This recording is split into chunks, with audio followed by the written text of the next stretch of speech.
नमस्कार दोस्तों।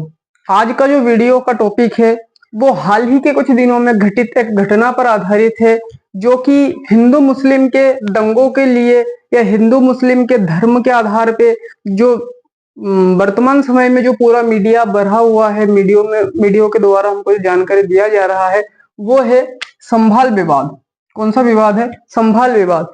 संभाल जो है वो यूपी में स्थित एक जगह है, उत्तर प्रदेश में स्थित एक जगह है संभाल। और संभाल का जो शाही जामा मस्जिद है, संभाल में स्थित जो शाही जामा मस्जिद है, इस मस्जिद को लेके ही पूरा का पूरा क्या चल रहा है? विवाद चल रहा है। और इसी को ही हम संभाल विवाद के नाम से वर्तमान समय में क्या कर रहे हैं? देख रहे हैं। अगर बात करें विवाद की, तो विवाद हो किस लिए रहा है? विवाद होने का रीजन सिंपल सा है, हिंदू और जो दूसरा धर्म है मुस्लिम। हिंदू और जो मुस्लिम धर्म मतलब इस्लाम धर्म के जो लोग हैं, इस्लाम धर्म और हिंदू धर्म के जो लोग हैं, ये लोग आपस में क्या कर रहे हैं? झगड़ा कर रहे हैं, विवाद कर रहे हैं। अभी विवाद हो क्यों रहा है? विवाद होने के पीछे का रीजन ये है कि हिंदू लोग जो है, हिंदू लोग ये दावा कर रहे हैं कि ये जो मस्जिद बना है ये मंदिर के ऊपर बना हुआ है और ये मंदिर हरिहर का है, जिसे विष्णु का अवतार माना जाता है, विष्णु भगवान का अवतार माना जाता है कि विष्णु भगवान के अवतार हरिहर का मंदिर यहाँ पे बना हुआ था। और इसी के ऊपर जो इस्लाम धर्म के लोग, जो मुसलमान लोग हैं, उन्होंने क्या बना दिया था? मस्जिद का निर्माण करवा दिया था। और वो मस्जिद का नाम क्या रख दिया था? शाही जामा मस्जिद।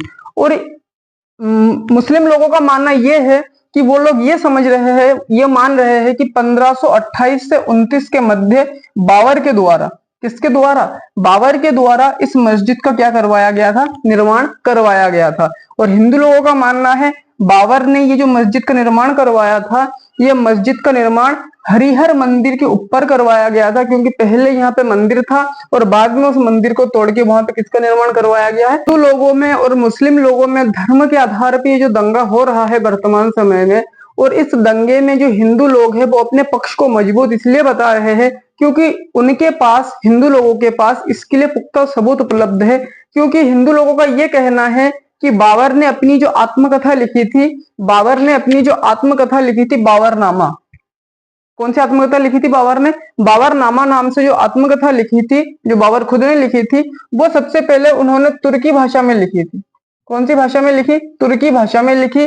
और तुर्की भाषा में लिखने के बाद जब उस बाबरनामा का हिंदी ट्रांसलेशन किया गया, तो हिंदी ट्रांसलेशन किया था युगलजीत नवलपुरी ने किया था। किसने किया था? युगलजीत नवलपुरी ने किया था। तो जब इसका हिंदी ट्रांसलेशन हुआ, तो हिंदी ट्रांसलेशन होने के बाद लोगों ने यह देखा कि बाबरनामा के पेज नंबर 687, पेज नंबर 687, 687 में स्पष्ट रूप से लिखा हुआ है कि बाबर जो था वो बाबर 10 जुलाई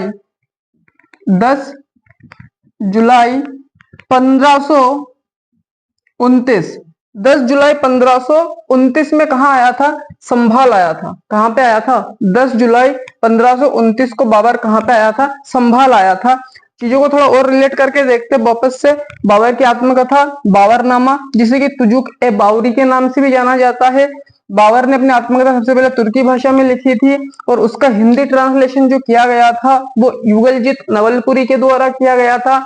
और हिंदू लोगों के भड़कने के पीछे का रीजन ये है कि बाबरनामा जो था, बाबरनामा के पेज नंबर 687 में, जो बाबरनामा जो बाबर की खुद की आत्मकथा है, उसमें ही उन्होंने पेज नंबर 687 में स्पष्ट रूप से लिख रखा है कि बाबर 10 जुलाई 1529 में कहा आए थे? संभाल आए थे। कहां पे आए थे? संभाल आए थे, जो वर्तमान समय में कहां पे स्थित है? यूपी में स्थित है। अब बाबर 10 जुलाई 1529 में यूपी के संभाल में पहुंचते हैं और संभाल आने के बाद उनके एक सेवक होते हैं हिंदू बेग कुचिन। किस नाम का एक सेवक होता है? हिंदू बेग कुचिन नाम का एक सेवक होता है। उनको वो आदेश देते हैं। कौन आदेश देता है? बाबर। बाबर उनको आदेश देता है कि ये जो मंदिर बना हुआ है, कौन सा मंदिर? हरिहर का जो मंदिर बना हुआ है, इस मंदिर को तोड़ दिया जाए और तोड़ के यहाँ पे क्या बना दिया जाए? मस्जिद बना दिया जाए। ये चीजें भी स्पष्ट रूप से बाबरनामा में लिखी हुई है। अब समय जैसे जैसे बीतता गया, कुछ समय बाद अभी वर्तमान समय में जब इसकी जांच की गई, या इससे पहले लोगों के द्वारा यह भी दावा किया गया है कि इस मस्जिद के अंदर कुछ शिलालेख मिले हैं। क्या मिले हैं, कुछ शिलालेख मिले हैं स्तंभों पर। किस पे, स्तंभ पर। स्तंभ पर कुछ शिलालेख मिले हैं, और वो जो शिलालेख है वो हिंदू कारीगरों के द्वारा बनाए हुए शिलालेख लगते हैं, क्योंकि वो कहीं ना कहीं हिंदू धर्म को क्या करते हैं, रिप्रेजेंट करते हैं। कौन से धर्म को रिप्रेजेंट करते हैं, हिंदू धर्म के चीजों को रिप्रेजेंट करते हैं। और ऐसा उस मस्जिद के अंदर जो शिलालेख है, शिलालेखों के स्तंभों पर कुछ ऐसे चिन्ह, कुछ ऐसी मूर्तियां या फिर कुछ ऐसे कलाकृति हमको देखने को मिली है जो कहीं ना कहीं कौन से धर्म को इंडिकेट करती है, हिंदू धर्म को रिप्रेजेंट करती है, इंडिकेट करती है। इसी वजह से वहां के लोगों का ही मानना है कि ये पहले क्या हुआ करता था, एक मंदिर हुआ करता था जिसको कि बाबर ने तोड़ के क्या बनवा दिया था, मस्जिद बनवा दिया था। और इसका वर्णन बाबर खुद ने भी अपनी आत्मकथा बाबरनामा के पेज नंबर 687 में स्पष्ट प्रकार से किया है। उसके बाद एक तर्क प्रस्तुत करते जा रहे हैं, क्योंकि उनके पास इस चीज के लिए पर्याप्त सबूत और साक्ष्य व तथ्य उपलब्ध है। अब दूसरा तथ्य ये हिंदू समुदाय के लोग ये दे रहे हैं कि चौधरी चरण सिंह विश्वविद्यालय, चौधरी चरण सिंह विश्वविद्यालय के एक प्रोफेसर व इतिहासकार हुए थे, उनका नाम था विघ्नेश त्यागी। क्या नाम था, विघ्नेश त्यागी। विघ्नेश त्यागी जी ने एक प्राचीन इतिहास पर एक किताब लिखी थी। उस किताब का नाम था युग युगीन नाम की एक पुस्तक का लेखन किया था। किसने किया था, डॉक्टर विघ्नेश त्यागी जी ने किया था, जो कि प्राचीन इतिहास से संबंधित था। उस किताब में यह बताया गया है कि पृथ्वीराज चौहान जो थे उस समय वहां पे जो संभाल था, उस संभाल में किसका शासन हुआ करता था, पृथ्वीराज चौहान का शासन, मतलब उनके अंडर में था। वो अपना राजपाट शासन का जो कार्य था उसके अंडर में वो शासन किया करते थे, और ये पूरा का पूरा जो शासन था वो पृथ्वीराज चौहान के अंडर में ही आता था। अब पृथ्वीराज चौहान के अंडर में जब आता था तो उसी समय इस मंदिर का भी वहां पे क्या हुआ था, निर्माण हुआ था, जैसा कि इनकी किताब से हमको जानकारी व साक्ष्य के रूप में प्राप्त होता है। और उसका टाइम भी बताया गया है कि 1178 से 1193 के बीच। कब, 1178 से 1193 के बीच उस मंदिर का साक्ष्य वहां पे, मतलब वो मंदिर वहां पे था या उस मंदिर का निर्माण वहां पे करवाया गया था। ठीक है। अब अगर बात करें तो बाबर भारत के संभाल में कब आया था, संभाल में आया था 1529 में। और ये मंदिर बना हुआ कब का था, 1178 से 1193 के बीच में ये मंदिर वहां पे ऑलरेडी था। मतलब इससे भी हम ये साबित हो रहा है कि वहां पे ऑलरेडी मंदिर था जिसको तोड़ के बाबर ने क्या बनवाया था, मस्जिद बनाया था। और इसी समय अवधि के दौरान संभाल को पृथ्वीराज चौहान ने दूसरी राजधानी का भी दर्जा दिया था। पृथ्वीराज चौहान ने संभाल को इस टाइम पीरियड के अंदर सेकेंड कैपिटल, मतलब कि दूसरी राजधानी का दर्जा इसको दिया था। तो इस प्रकार से साक्ष्य और तथ्यों के आधार पे पता पड़ ही रहा है कि हाँ वास्तव में वहां पे पहले क्या हुआ करता था, मंदिर हुआ करता था जिसको बाबर ने तोड़ के वापस उसको क्या बनाया था। अब उस समय के कुछ और इतिहासकार भी हुए। उन इतिहासकारों में एक इतिहास का नाम है थॉमस कार्ले। क्या नाम है, थॉमस कार्ले। अब थॉमस कार्ले और एक आर्कोलॉजिस्ट हुए थे अलेक्जेंडर कनिंघम, जो कि ब्रिटिश के थे। ये दो व्यक्ति अलग अलग समय में इस मस्जिद का क्या करने जाते हैं, एक सर्वे रिपोर्ट तैयार करने जाते हैं, उसका निरीक्षण करने जाते हैं। सबसे पहले जाते हैं थॉमस कार्ले, उस मस्जिद के अंदर जाते हैं, और उस मस्जिद के अंदर जाके उसका जब वो रिपोर्ट तैयार करते, तो रिपोर्ट तैयार करने के टाइम उनको ये पता चलता है कि उनके पिलरों पे जो शिलालेख है या जो नक्काशी हुई है वो कहीं ना कहीं पे जाके हिंदू धर्म से संबंधित है। किससे संबंधित है, हिंदू धर्म से। अब हम ये नहीं कह सकते हैं कि ये भारतीय है और ये भारतीय है, ये ब्रिटिश के थे और ये भी किसी दूसरे देश के थे। तो इन दोनों देशों को आपसी, मतलब भारत के लोगों से जांच ना करवा के किसी दूसरे देश के लोगों से क्या करवाया गया, जांच करवाया गया, जिससे कि एक निष्पक्ष रिपोर्ट तैयार होकर लोगों के सामने आ सके। अब उन्होंने ये रिपोर्ट तैयार करके दिया, जो थॉमस कार्ले है उन्होंने तो ये बता दिया कि नक्काशी और शिलालेख के माध्यम से ये पता चल रहा है कि ये कभी ना कभी क्या हुआ करता था, हिंदू टेम्पल हुआ करता था, जिसको कि वास्तव में तोड़कर क्या बनाया गया है, मस्जिद बनाया गया था। ये रिपोर्ट है थॉमस कार्ले की। उसके बाद एक आर्कोलॉजिस्ट हुए अलेक्जेंडर कनिंघम, जो कि ब्रिटिश के थे। उन्होंने ये बताया कि इस मस्जिद को बनाने के लिए जिन पिलरों का यूज किया गया है वो पिलर कहीं ना कहीं हिंदू और जैन धर्म से क्या है, संबंधित है या उनसे कहीं ना कहीं मेल खाते हैं, तो ये मस्जिद तो कहीं से किसी एंगल से नहीं लग रहा है, इसलिए ये पहले क्या हुआ करता था, एक मंदिर ही हुआ करता था। तो इस प्रकार से इन दोनों लोगों ने अपने अपने अलग अलग पक्ष और अपने अपने अलग अलग विचार रखे। और ये सब चीजें सुनने के बाद जब मुस्लिम समुदाय के लोगों से, इस्लाम धर्म के लोगों से पूछा गया कि इसमें आपका विचार, आपका मत क्या है, तो उन्होंने अपने स्पष्टीकरण में ये बोला है कि जैसा हिंदू लोगों के द्वारा या इतिहासकारों के द्वारा जो भी दावे प्रस्तुत किए जा रहे हैं, ऐसा वास्तव में कुछ नहीं है। ऐसा कुछ नहीं है। हमने भी मस्जिद का मुआयना अच्छी तरीके से कर रखा है। तो ये जो जितने भी चीजें, जितने भी तथ्य प्रस्तुत किए जा रहे हैं, ये पूर्ण रूप से क्या है, गलत है। और ये मस्जिद था, मस्जिद है और मस्जिद ही रहेगा। इसके पक्ष में मुस्लिम समुदाय के लोगों ने ये तर्क, और धीरे एक विशाल रूप लेने लगा। तो दोनों समुदाय के लोग, हिंदू और मुस्लिम समुदाय के लोगों ने सर्वोच्च न्यायालय का दरवाजा खटखटाया। मतलब ये सभी लोग सर्वोच्च न्यायालय पहुंचे। अब सर्वोच्च न्यायालय पहुंचने के बाद इन्होंने सर्वोच्च न्यायालय के सामने अपनी सारी की सारी बात, उसका इतिहास, प्रेजेंट, पास्ट, किस प्रकार की पूरी घटना थी, ये पूरी घटना उन्होंने सर्वोच्च न्यायालय के सामने रखना शुरू किया। सर्वोच्च न्यायालय के चीफ जस्टिस ऑफ इंडिया के पैनल में जो बैठे हुए थे वो सर संजीव खन्ना थे, संजीव खन्ना व जस्टिस संजय कुमार। इन दोनों लोगों ने इस पूरे मसले को कई मिनटों तक सुना। लगभग इसको मान सकते हैं 25 मिनट तक ये पूरा मैटर चला, जिनको पूरी तरीके से सुना गया। सुनने के बाद chief justice of India sir Sanjeev Khanna व जस्टिस सर जो है संजय कुमार, इन दोनों ने ये निर्णय, ये समाधान निकाला। और समाधान निकालने के बाद उन्होंने इस पर क्या लगा दी, अस्थायी रोक लगा दी। मतलब इसको कुछ समय के लिए पोस्टपोन कर दिया गया। और पोस्टपोन करने के बाद ये बताया गया कि इसकी जो अगली सुनवाई होगी वो 8 जनवरी 2025 को की जाएगी।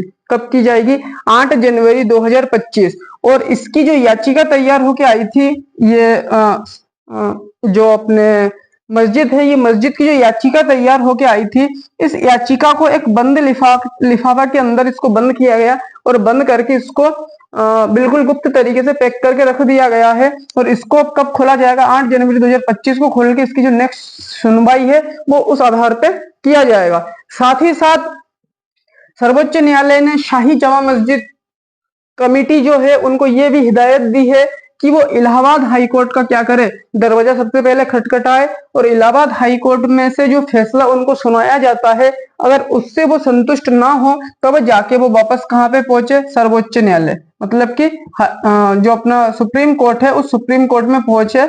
और सबसे पहले सुप्रीम कोर्ट में पहुंचने से पहले, मतलब इस 8 जनवरी 2025 से पहले, वो एक बार इलाहाबाद हाई कोर्ट में भी अपनी क्या डाले, पिटीशन फाइल करे। अब जैसे ही सर्वोच्च न्यायालय का फैसला आया, तो सर्वोच्च न्यायालय के फैसला आने के बाद यूपी के जो सीएम है, यूपी में अभी प्रेजेंट टाइम में जो सीएम है श्रीमान योगी आदित्यनाथ भी क्या हो गए, पूरी तरीके से पावर में आ गए हैं। और उन्होंने ये बोला है कि जब तक नेक्स्ट सुनवाई या सर्वोच्च न्यायालय में फैसला नहीं आ जाता है, तब तक उत्तर प्रदेश में किसी भी प्रकार की अशांति नहीं फैलनी चाहिए और किसी प्रकार का कोई दंगा ना होना चाहिए। जो दंगा हुआ है वो दंगा भीड़ की वजह से उसको एकत्रित नहीं है, मतलब उसको नियंत्रण नहीं किया जा सका, जिस वजह से ये दंगा हुआ। लेकिन इस प्रकार के दंगे और बाद में ना हो, इसलिए इसको पुलिस प्रशासन के द्वारा पूरी तरीके से सीसीटीवी कैमरे की निगरानी में पूरे यूपी सरकार के द्वारा कोशिश की जा रही है कि शांति का माहौल, वातावरण बना रहे। और जो मुठभेड़ हुआ था लोगों के बीच, जो पत्थरबाजी हुई थी, जो गोलियां चली थी और जिसमें 5 लोगों की जो जाने गई है, और उसके लिए एक कमेटी का गठन किया जा रहा है। उस कमेटी के गठन के द्वारा इसके ऊपर पूरी निष्पक्ष जांच की जाएगी। और गठन किया गया उस कमेटी के गठन में 3 मुख्य रूप से जो इस पे पूरी रूप से निगरानी रखेंगे। उस पैनल में सबसे हेड वो जो इसको बनाया गया, जो मुख्य होगा, वो मुख्य है डीके अरोड़ा, जो कि इलाहाबाद हाई कोर्ट के एक रिटायर्ड जज है। उनको सबसे ऊंचे पोस्ट पे रखा गया है। उसके बाद आईएएस है, आईएएस अमित मोहन प्रसाद, इनको भी इस पैनल के अंदर रखा गया है। और डीजीपी एके जैन, इन तीनों की सदस्यता में एक आयोग का गठन किया गया है। यह आयोग ये काम करेगी कि जो दंगा हुआ था, जो 5 लोगों की जाने गई थी, किस प्रकार से क्या हुआ, ये पूरी की पूरी रिपोर्ट तैयार करके कुछ ही दिनों में सीएम योगी आदित्यनाथ को सबमिट करनी है, जिसके बाद जाके इस चीज को और आगे बढ़ाया जाएगा और वास्तविकता को पता लगाने की कोशिश की जाएगी।